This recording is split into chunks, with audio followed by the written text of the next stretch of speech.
estamos de regreso. Queremos entrar en un tema que podría convertirse en una tremenda herramienta para los niños, niñas, los jóvenes que están en proceso de formación en medio de esta situación tan atípica, tan distinta a lo que se ha vivido por décadas. Y se trata básicamente de lo que se llama la educación socioemocional, que según estudios sería trascendental para la formación de los escolares. ¿Por qué? Porque entrega herramientas que permiten, por ejemplo, hacerse de mejores recursos para enfrentar crisis como las que estamos viviendo en la actualidad. Potencia la conciencia de sí mismo, la empatía, el autocontrol. Hay un seminario que se va a realizar con la Fundación Seminarium en Chile el 7 de mayo y expertos internacionales de la Universidad de Yale, que tendría que haberse hecho antes en Santiago, pero dado el contexto de la pandemia se fijó para hacer de manera online el 7 de mayo. Estamos en línea con el director de educación de la Fundación Seminarium, Juan Pablo Ramírez. ¿Qué tal, Juan Pablo? Buenos días. Hola, Mirna. Muy buenos días. ¿Qué tal? Bueno, Juan Pablo, partamos entendiendo entonces de qué hablamos cuando hablamos de educación socioemocional y por qué es importante en esta etapa. Mira, cuando hablamos de educación socioemocional, hablamos de la educación de las emociones. Y en eso, en Fundación Seminarium, somos unos convencidos de que es una temática que se ha ido quedando un poquito atrás en la educación de niñas, niños y jóvenes. Cuando hablamos de educación socioemocional, hablamos de cómo podemos darle una comprensión al niño cabal de sus propias emociones y la gestión de las mismas. En ese sentido quisimos desarrollar un seminario este día jueves 7 de mayo, como bien tú decías, que permitiera que expertos globales en la temática nos enseñaran qué camino han recorrido estos países, que han descubierto evidencias bien importantes y contundentes, como el hecho de que el aprendizaje y la enseñanza de estas habilidades socioemocionales a temprana edad es prácticamente predictiva del éxito futuro de los estudiantes. Básicamente ellos han identificado 5 grandes competencias, desde CASEL, que es una de las grandes organizaciones: la autoconciencia, la autogestión, la toma de decisiones, la conciencia social y las habilidades relacionales. 5 competencias que vemos que han sido muy puestas a prueba justamente en este momento de pandemia. ¿Cómo se enfrenta justamente esa prueba, esa dificultad para desarrollar esas competencias, especialmente, por ejemplo, las vinculadas con las relaciones con los demás? Hola, Mauricio. Mira, lo que nos dicen estas organizaciones hoy en día es que la educación socioemocional malamente vendría a reemplazar la educación de contenido, de aspectos cognitivos, por así decirlo, de unas matemáticas, de un lenguaje, una ciencia, sino que la visión tiene que ver con cómo implementamos la educación socioemocional, la educación curricular y tradicional a través de una mirada de educación socioemocional.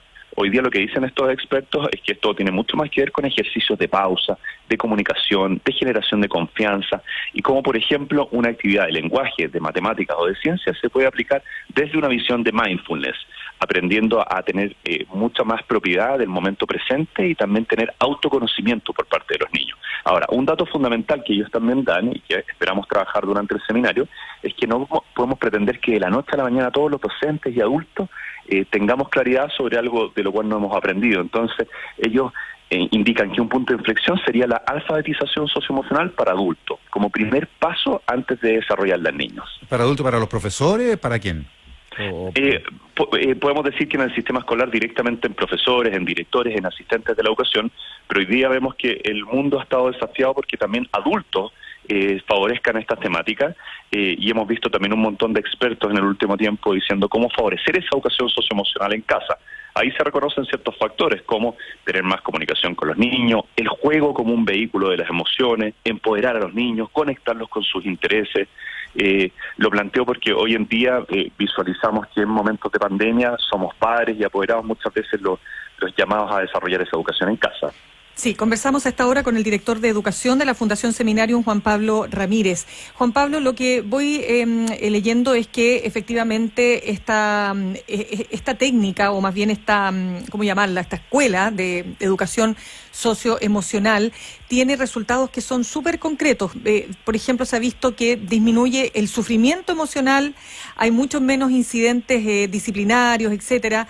Se produce mayor asistencia escolar, mejores resultados en las pruebas, en las calificaciones, en fin. Ahora, ¿cómo todo esto se puede desarrollar bajo la situación de excepción en la que estamos? Súper buen punto. Y vuelvo sobre lo que nos han dicho los expertos en estas temáticas para enfrentar estos días y que tiene que ver con desarrollar momentos de pausa diaria. Algo que quizá se ha mal comprendido y hay una expectativa desmesurada sobre el proceso que está liderando ahora el Ministerio de Educación con los procesos de educación a distancia, es pedirle a la educación a distancia lo que uno le pide a la educación presencial.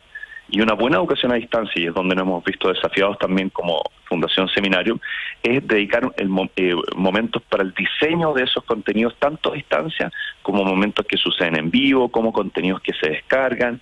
Y en ese sentido, lo que recomiendan los expertos es, además de entregar contenido, generar espacios para conversaciones que motiven el que niñas, niños y jóvenes descubran cuáles son las emociones que ellos están viviendo.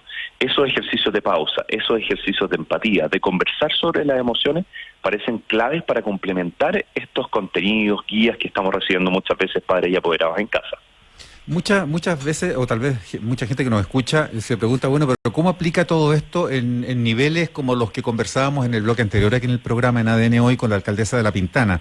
La alcaldesa, no a nosotros, pero en otros medios decía en las últimas horas que ellos en La Pintana no tienen ni siquiera banda ancha como tal, así, con potencia. Tienen conexión ADSL, con baja velocidad, con paquetes limitados de posibilidad de conexión de la gente. Entonces, cuando uno habla de usar estas herramientas, de la conexión, eso en un ámbito, o de habilidades socioemocionales, ahí incluso a través, me imagino, de los padres, los espacios de pausa que tú mencionabas antes, en fin, ¿cómo aplica eso en una casa chica de 40 metros cuadrados, con una familia viviendo todas adentro, en cuarentena, con los abuelos también metidos en la misma casa, compartiendo habitaciones? Con cero espacio y además con cero capital o muy precario capital cultural en esos padres, en los adultos que viven allí. ¿Cómo aterrizar estas cosas a niveles que son muy mayoritarios en Chile? Es un gran desafío, Mauricio. Ayer lo conversábamos en una nota de prensa que tuvimos con un medio comunal en Santiago, y nos planteaba la misma pregunta: ¿cómo desarrollarlo en 10, 20 metros cuadrados? Yo ahí tomaría como ciertas lecciones y ajustar expectativas que sí pueden ser aplicadas en esos espacios, como son justamente esos espacios de pausa. También el juego como un vehículo emocional ajustado a las expectativas. Acá hay que comprender que estamos en un momento de transición, que la educación socioemocional todavía no está implementada en un 100% en Chile, pero creemos que sí hay ciertos pasos que se pueden ir dando. Creemos mucho en el empoderamiento de niñas, niños y jóvenes, pero claro, entendiendo que hay restricciones desde las circunstancias en las cuales se ejecutan. También vemos con buenos ojos que desde el sistema educativo se está buscando también avanzar en diagnósticos. La Agencia de Calidad del Ministerio de Educación declaró por estos días que al regreso a clases se van a hacer diagnósticos de los estados socioemocionales. Hay ciertos mínimos hoy día y nosotros creemos que tienen que ver con cautelar esa salud mental de niñas, niños y jóvenes. Quizás no tenemos que tener alta expectativa porque todavía no hemos dado grandes pautas. Sí existen una serie de recursos hoy día disponibilizados en la web. Nosotros nos hemos sumado a una campaña que se llama, que está funcionando a través del sitio www.aprendoencasa.org, donde más de 30 organizaciones educacionales están disponibilizando recursos gratuitos, pero tal como tú dices, lidiamos con la falta y acceso de Internet en muchos domicilios. Hace poco, junto a la Fundación Seminarium, desarrollamos un taller gratuito para tomadores de decisión de la política pública, especialmente el Ministerio de Educación, y una de las conclusiones que dan las Naciones Unidas y organizaciones como UNICEF o Banco Interamericano es que el gran desafío en esta crisis es lidiar con los problemas de equidad y que muchas veces tienen que ver con esa falta de conectividad. Sí, para ir cerrando, Juan Pablo, háblanos de este seminario que se va a realizar con la Universidad de Yale. Mira, esto es el día jueves 7 de mayo, están todos súper invitados a participar. Pueden acceder a mayor información a través del sitio www.fundacionseminarium.com y vamos a tener a 3 expositores que son líderes globales en la materia, tanto a la Universidad de Yale. Vamos a tener también a Héctor Montenegro, de CASET, que es una organización que reúne a los más importantes investigadores en educación socioemocional en el mundo, y vamos a tener a la corporación RAND, a través de Jonathan Zweig, que es una organización que viene también asesorando a distintas naciones y organizaciones. Básicamente el foco va a tener que ver con cómo implementamos la educación socioemocional en Chile y Latinoamérica.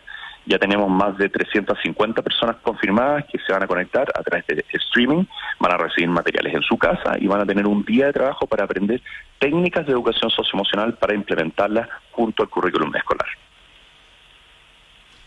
Bien, pues muchas gracias entonces, Juan Pablo Ramírez, director de Educación de la Fundación Seminarium, por conversar con ADN hoy. Bien, muchas gracias, que tengan buen día.